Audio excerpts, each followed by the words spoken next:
I want to speak about how a lot of white Americans are mad and got their panties all up in a bunch that an alleged Black Lives Matter member up there in New York, after the acquittal of the cowardice white supremacist Daniel Penny, said that we need black vigilantes. And I stand in alignment and agreement with that, because we do need people in the black community that will stick up and protect our own, to ensure that um, the little ones, the babies, our women, and the vulnerable in our society are looked after and protected. So in that regard, I stand with it. We do need black vigilantes. That brother said nothing wrong, but now he's catching backlash from the dominant white society, white supremacy.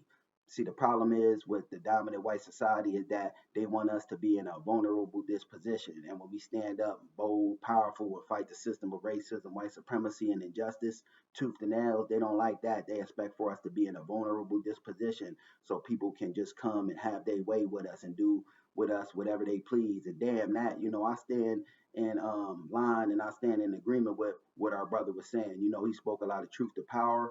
This Black Lives Matter alleged member. Now, I don't know if he Black Lives Matter or not, but this is what the news media is putting out. But we all know we can't trust the news media.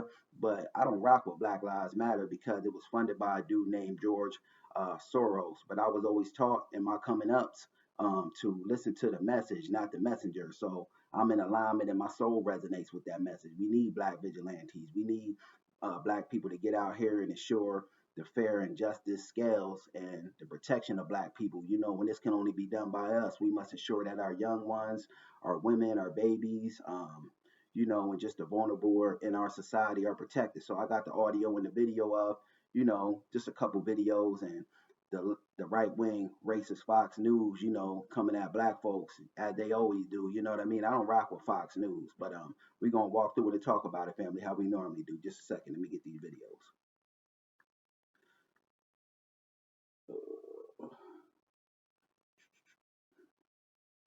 Here we go. Just like everybody else seeks justice on their own, just like everybody else has vigilantes, we need some black vigilantes.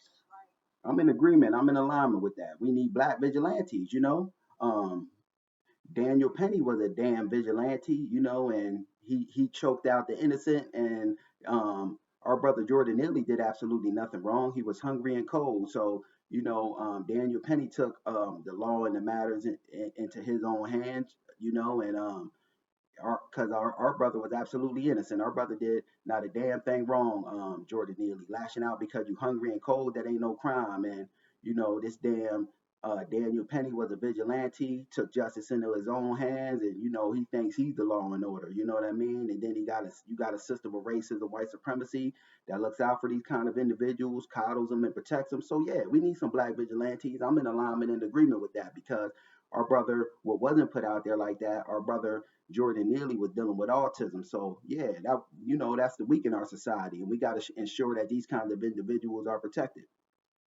We need some black vigilantes. I love it when he says that. People want to jump up. Let me rewind that for good measure. We need some black vigilantes. I'm in agreement with that. People want to jump up and choke us and kill us for being loud.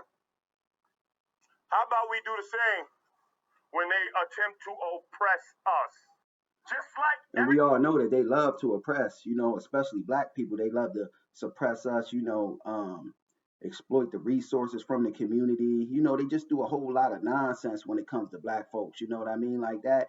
And we're going to walk through and talk about the racist Fox news segment that I came across. I've been coming across a lot of racist stuff coming from the right on this Fox News. So, yeah. Here we go. Fair use. For them to stay peaceful, he still needs to do that, because not everybody respects the court's decision, the jury's decision. Protesters outside the courthouse yesterday could be heard inside the court. And we as foundational black Americans, we supposed to get pushed back to injustice and oppression. So I don't see nothing wrong with giving, if it's a bogus court decision, yeah, we should get pushed back in resistance to it, because our brother Jordan Neely never received justice. He died without justice, and the cowardice white supremacist Daniel Penny choked him from behind. He didn't even get to look his killer in the eyes. Insane. So he didn't even know what happened to him in all actuality. And before the decision came down, I was asking, well, how does that affect the case? How long has that been going on? New York's Black Lives Matter leader with what really is a threat. Now, the only reason why the dominant white society, and this is a tether, by the way. I believe she's a tether. You know, because I don't see no foundational Black American, woman speaking like this, but she could be just a coon, a coon laying up with a white daddy, a bed wench. So I don't put nothing past nobody, but to me, this is a suspected tether, if you ask me. So yeah, we're gonna walk through and talk about it. Listen to her. This is a tether talking, by the way, or a coon, one or the other. But hold on. And she's in agreement with, the dominant white society. And like I was saying, the only reason why the dominant white society got a problem with this, him saying we need black vigilantes because it's not us laying docile and dormant. See, they expect us to just be struck on all ways and boxed in, dealt these kind of blows, and for us to just eat them, and be that tokenized good Negro, and they just want us to go along to get along while they get to do stuff to us, and we just lay docile and dormant. They want us in a vulnerable disposition, and when we standing in a powerful disposition in a powerful state, they don't like that, Then everybody want to cry, especially white people. They want to cry and play the victim role. Oh, they doing this, that, or the other. He said he's calling for black vigilantes. Yeah, we need somebody to stand up for the black community. So I'm in a total agreement and I'm in alignment with that brother spoken. But let's continue. New York's Black Lives Matter leader with what really is a threat. Stop begging this system to justify our lives. Fair use. Stop begging this system for justice. When things happen to you, you step up and defend yourself. And I'm in agreement with that because clearly we've been asking for justice for all these years and we still ain't got no black hate crime bill. So if justice ain't going to be produced for us, so we got to defend ourselves now. We got to start taking justice in our own hands, take the law into our own hands. And whether people from the dominant society like that or not, we don't give a damn what they like. If it was their way and we gave them whatever they like, we still be in slavery. But let's continue. Just like everybody else seeks justice on their own, just like everybody else has vigilantes, we need some black vigilantes. That brother was right on the money with that. People want to jump up and choke us and kill us for being loud. How about we do the same when they attempt to oppress us? Yes, indeed. Jordan Neely was threatening passengers aboard that subway. His words were someone. And see, this is a suspected tether, and if she ain't a tether, she's a coon, because they got to get somebody melanated to get up here and co-sign and see. A white person just can't, get up here and say, how this black woman is saying on here, because in all actuality, they're going to be getting called racist. So now what they do is they get a lot of these tethers coming over, or they just go grab up a coon and use them as a buffer to hide that the white supremacy. Is going to die today. A very different reaction for many who are angry that the charges were brought in the first place. A lot of columns and opinion pieces being written.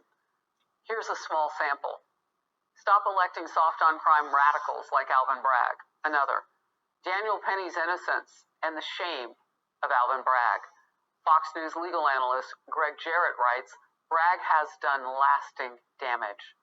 And another here, Daniel Penny may have been acquitted, but the bad guy still won. The New York Post cover. Enough is enough. Jurors reject Bragg's indictment of a man who protected subway riders. That man ain't no damn hero, and he ain't no damn war hero, if you ask me. He's a sorry excuse for a man and, a cowardice white supremacist, because cowardly white supremacists, they only attack people when they got the odds in their favor, or in the case with our brother Jordan Neely, when they see somebody with some kind of shortcoming or disability. I mean, let's continue. On the legality of some of what was said yesterday, that was a small, little clip from that man calling for black vigilantes. There were also threats from a BLM leader, I guess is what you'd call her yesterday, a lot of news conferences by the protesters, to burn stuff. Look at this tethering coon. I don't know which one she is, but, this Fox News anchor woman, she's sitting up there just co-signing everything for the dominant white society, you know what I mean? And I don't respect that, nor do I rock with it. Down in the city to burn cars.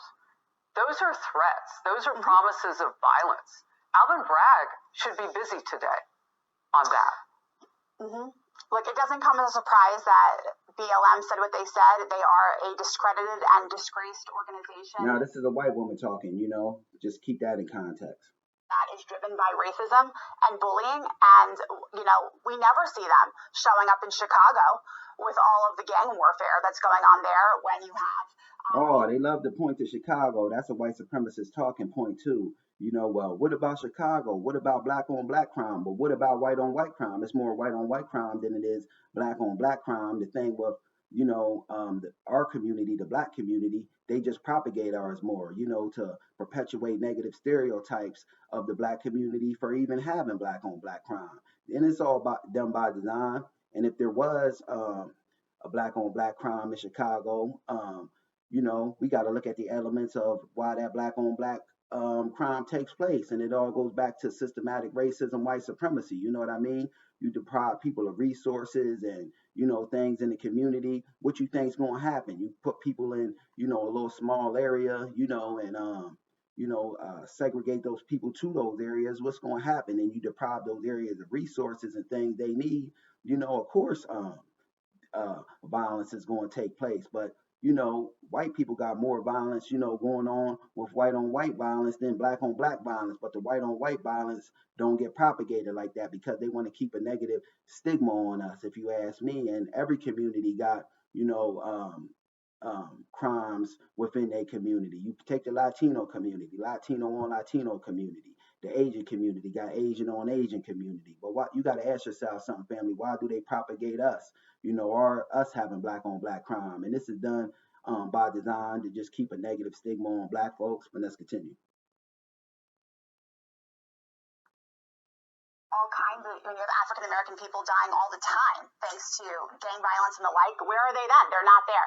But Harris, look, if I were advising the Department of Justice... Okay, that's enough of that. Yeah, I just wanted to bring that to the light and to the forefront. That alleged Black Lives Matter leader, the brother that's, stood up after Jordan Neely's, Daniel Penny's acquittal, the brother that, spoke out against Daniel Penny's acquittal, and spoke in favor of our brother Jordan Neely, did nothing wrong. We do need some black vigilantes. We need people that get out here on our behalf. Black people, we need to lock down our communities and make sure ain't nothing moving and shaking in our communities, that's working to harm us and work contrary to us, And when we see people being harmed, the less fortunate in the community, people with some kind of shortcoming, disabilities, our women and children, we need to protect them, you know what I mean? And he ain't said nothing wrong, but the problem is what the dominant white society don't like, that brother just being a strong black man, and he ain't with a vulnerable disposition. He coming in power, and when you speak truth to power, the dominant white society don't like that because what they love is the submissive, tokenized Negro. Just my thoughts on the matter, but that brother did nothing wrong. Peace.